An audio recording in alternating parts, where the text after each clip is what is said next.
salaamaaleykum mbokki àdduna mbokki Afrique mbokki Sénégal ak fi nga xamante ne nii foofu laay safoo mooy fi ba dëkk muy commune Somone ñu ngi nuyu ñëpp ñi nga xamante ne nii ñu ngi ñuy seetaan. maa ngi tudd Cheikh Ahmed Tidiane Lo nekk un jeune engagé dans ma localité muy fi ma dëkk di Somone ak le Sénégal et également l'Afrique nekk un jeune bu nga xamante ne nii je suis un ingénieur en trading et logistique du pétrole. nekk également un étudiant de l'université Cheikh Anta Diop def un master en histoire des relations internationales et stratégiques.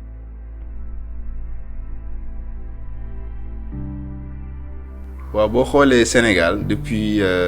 je vais dire ci 21e siècle bi à partir des années 2000 jeunes yi dañoo am benn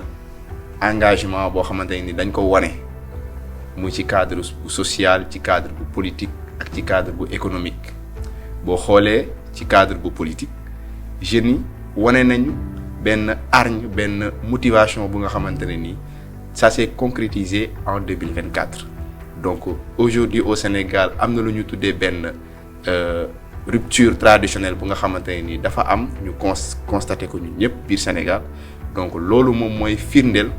engagement bi nga xamante ne nii jeunesse sénégalaise daf ko am fii ci Sénégal. su ma demee nag ci sama localité ñun ñi nga xamante ni ay jeunes lañ ñoo nga xamante ni ñoo fa dëkk am nañ benn engagement bu considérable engagement bi ñu ngi koy gën a gis ci association yi lu mel ni association ADS lu mel ni association CERSO di association étudiants yi ak yeneen association yi nga xamante ni dañuy yëngatu ci cadre social ci cadre pédagogie ci cadre environnement et cetera donc loolu nekk na lu nga xamante ni lu am solo la te ñu koy magnifier bu baax a baax a baax. voilà man essentiellement maa ngi bokk ci ñaari association activement association CERSO moom mooy le cercle des élèves et étudiants ressortissants de la Somone mooy association bi nga xamante ne ni moom moo ŋànk képp kuy élève ak kuy étudiant ku nga xamante ne ni yaa ngi dëkk biir Somone. alors man nekkoon naa fa président entre octobre 2020 et octobre 2021 def un mandat d'une année ginnaaw loolu aussi may accompagner les étudiants. di leen jàppale ci ay xalaat ci ay doxalin et cetera ba aujourd'hui nous occupons le poste du président du conseil restreint des sages mooy partie bi nga xamante ne nii ci biir association bi moom mooy gérer lépp luy jëm ci cadre règlement intérieur ak yooyu donc loolu moom mooy apport bi nga xamante ne nii ñu ngi koy def ci association boobu noonu bu ñu demee ci association bu toll ni ADS muy Alliance pour le développement de la Somone. mooy association bi nga xamante ni mooy l'association mère dans la commune de Somone mooy association bi nga xamante ne ni lu jëm ci cadre social lu jëm ci cadre pédagogie environnement ci lépp lay yëngatu même ba ci santé et activité dañ koy def tout le temps ci weeru koor bi korité tabaski durant les vacances et cetera et cetera alors CERSO ADS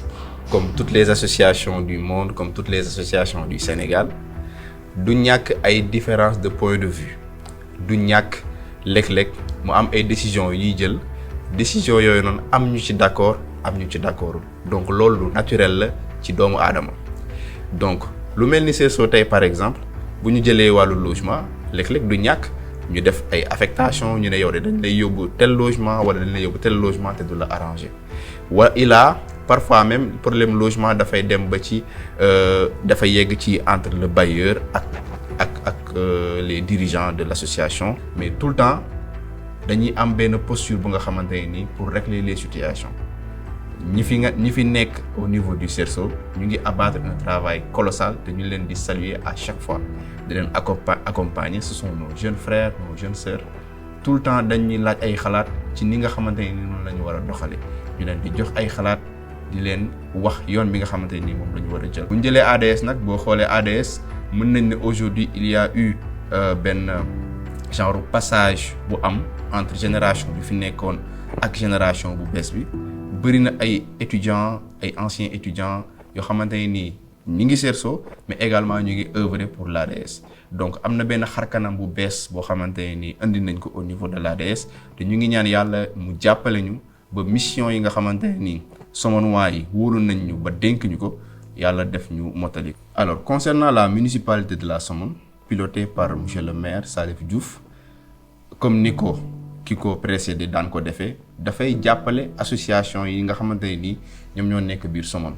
à travers ay subventions yu nga xamante ne nii dañ leen koy jox ngir ñu mën a wéyale seen ay activités ngir mën a gérer seen ay dépenses. Donc ci même optique boobu noonu maire bi fi nekk ak équipe municipale bi fi nekk chaque année ñu ngi jox ay subventions associations yi nga xamante ni ñu ngi biir Somone et aujourd'hui on voit même plus dañuy gis ay associations yu bees yoo xamante ni ñu ngi commencé safu ci association yi fi nekkoon aujourd'hui ñu ngi leen di jox ay subventions ñu ngi def ay activités et cetera et cetera te associations yi noonu également en retour dafa am lu leen war ci biir dëkk bi dañ leen di jox alalu nit ñi alalu askan bi. Mais en retour dañuy def ay activités sociales et activités pédagogiques lu mel ni CERSO chaque année dafay organiser ay cours de vacances lu mel ni ADS chaque année dafay organiser ay benn journée de circoncision te aujourd'hui ak ligne bi nga xamante ni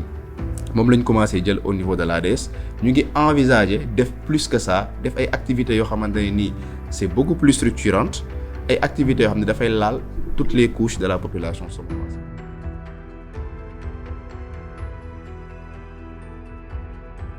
Alors question foncière nag dafa nekk question bu sensible souvent nit ñi dañ naan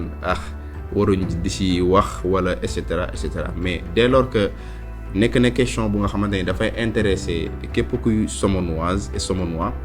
yoon la ku nekk jeune réfléchi di xalaat pour dëkkam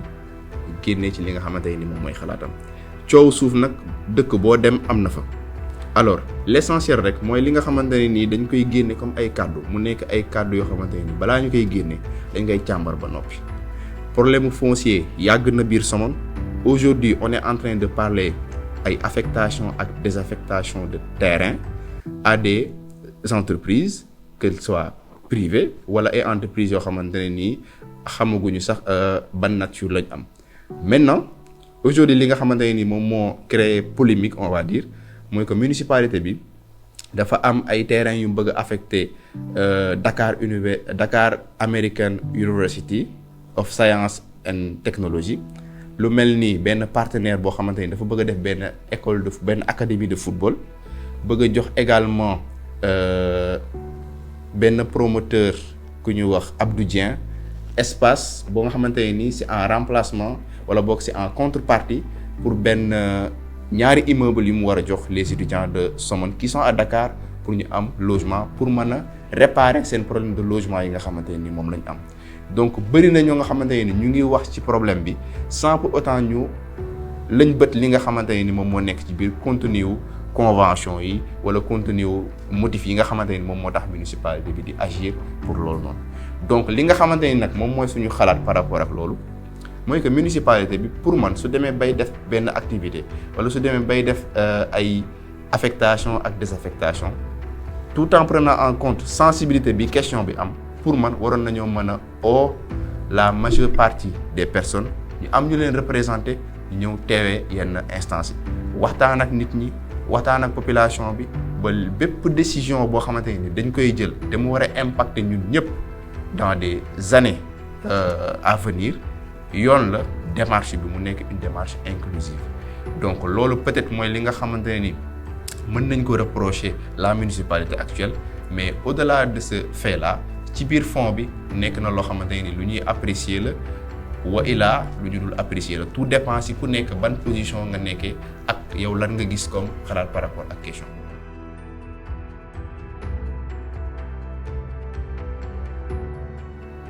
Alors question bi nga posé question bu am solo la muy concernant la jeunesse et la jeunesse dans tout ça jeunesse bi mooy ñi nga xamante ne ni ñoom ñooy war a nekk les papas et les mamans de demain ñooñu dañuy war a soxla ay kër yu ñuy dëkk dañuy soxla ay espaces yu ñu war a utiliser pour seen ay activités économiques donc tey jii nii li nga xamante ne nii priorité la te loolu lu nga xamante ne dañ ciy woo la municipalité actuelle mooy balaa daraay xew jeunesse bi fi dëkk ñoom seen bopp ñu am fu ñu dëkk ba noppi ñu am espace boo xamante ne nii dañ leen kaa dédié jox leen ko mais mu tegu ci ay base yu leer bu ñu defee benn lotissement ñu ne tant de parcelles yi kat dañ koy jël ngir jox ko la jeunesse somonoise loolu yaakaar naa bu fekkoon ni jiitu na lii nga xamante ne ni am na donte ne baax na parce que ay projet la yoo nga xamante ne ay projet d'avenir la immeuble pour ay étudiants loolu lu baax la defar université bu mag biir Somone loolu lu baax la def benn académie de football biir Somone loolu lu baax la maintenant Somone waay dafa am loo xamante ne ni priorité la si ñoom te loolu tam dañ koy nangul képp kuy Somone waa mooy le fait que jeunesse bi fi nekk ñu am benn patrimoine foncier bu nga xamante ne ni leer na leen ni lii dañ ciy teg seen bët lii nii ñoom ñoo ko moom te lii nii ñoom ñoo ciy dëkk loolu mooy li nga xamante ni moom lañ ci xalaat.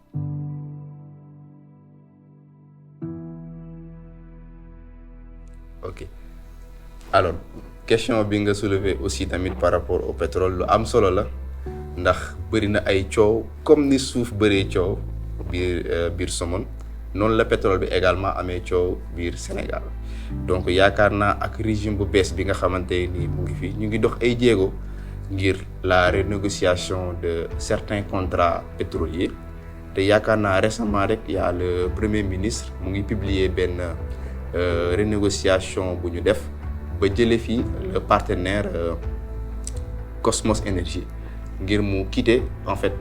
le projet Yaakaar Teranga donc projet boobu noonu su ma si ñëwee mooy projet bi nga xamante ni moom mooy permettre Sénégal lépp lu jëm si cadre énergie mu yomb gu nga xamante ne nii Sénégalais yëpp dinañ ci gis seen bopp donc projet boobu dañuy ñaan yàlla mu aboutir à bon terme mais également am na ay questions yu bëri yu nga xamante ne nii soulever nañ ko également le premier ministre via sa page Facebook donc à part projet boobu noonu actuellement au Sénégal il y a 2 projets phares qui sont en train d'être qui sont en exploitation donc muy projet Sangomar ak projet GTA. Projet Sangomar c'est un projet pétrolier bi nga xamante ni mu ngi au large de si île du Saloum yi au fond ak le projet GTA bi nga xamante ni mooy le Grand Tortue Ahmeyim bi nga xamante ni moom moo nekk entre le Sénégal et la Mauritanie donc ñaari projet yooyu ñoom ñoo nekk di dox actuellement dañuy ñaan yàlla rek lépp lu ci am comme revenu mu revenir au Sénégal.